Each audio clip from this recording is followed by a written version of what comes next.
Hello, everyone. Welcome back to Tidbits. First thing you'll notice that once again, Tidbits HQ is looking a little bit different these days. That is because as of last week, the gallery is now officially reopened to a full 5 days a week. It's the first time we're fully reopened since COVID, and we're so excited to welcome more visitors into the gallery. Our new hours are 9 a.m. to 4 p.m., Tuesday through Saturday, except Fridays we're open until 6. So a little bit later time frame on Fridays. Stop in and take a look and say hi. We can't wait to see everyone back in the space. So see you soon.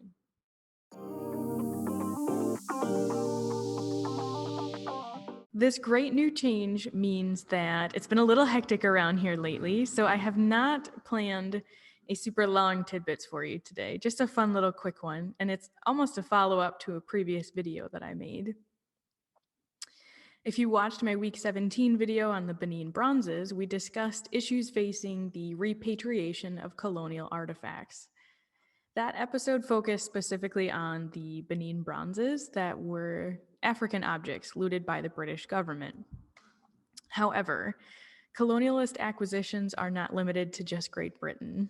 The US has an unfortunately long list of histories of the same practice.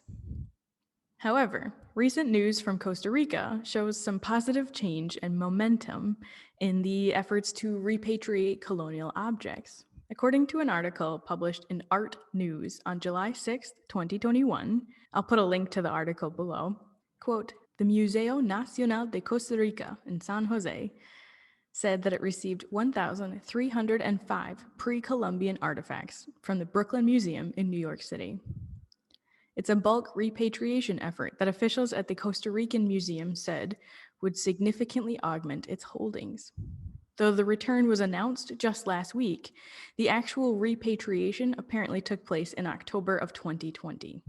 A quote from the article's author, Alex Greenberger. Quote, "The works came to the museum from the collection of American-born Cooper Keith, a mining tycoon active during the 19th and 20th centuries. He made his wealth from the banana trade and the railway business in Costa Rica. Recent scholarship has focused on the exploitative practices relied upon by Keith's businesses. Dan Keppel, the author of a 2008 book on the banana trade, likened Keith's workers to, quote, slaves in a 2020 interview with NPR. It's not the first time that the Brooklyn Museum has returned works from the Keith collection to Costa Rica. In fact, in 2011, the museum sent back 981 works from their collection. At the time, the Brooklyn Museum said that Costa Rica had not filed any claims for the Keith works. Basically, Costa Rica wasn't asking for these objects. The Brooklyn Museum was just like, hey, do you want these? Instead, the Brooklyn Museum said that it was, quote, merely seeking to deaccession objects taking up space in its holdings, end quote. So what will it take for larger institutions to take on repatriation efforts of their colonial holdings? Well, this example is not particularly romantic or sexy, but the overflowing storage spaces of many Western museums could be a persuasive angle for colonized nations to exploit when submitting claims for repatriated objects. Deaccessioning is a long, tricky process that is filled with red tape. Perhaps repatriation could be presented as the responsible way to make space in museums for new, hopefully legally acquired objects? Food for thought.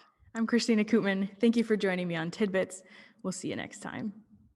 Thanks for joining me again with Tidbits. I know it looks a little bit different in this new space. Now that we are back open 5 days a week here at the gallery, this is Tidbits' new home for the near future. It's not my living room, so there's not Christmas lights and giant tapestries all over.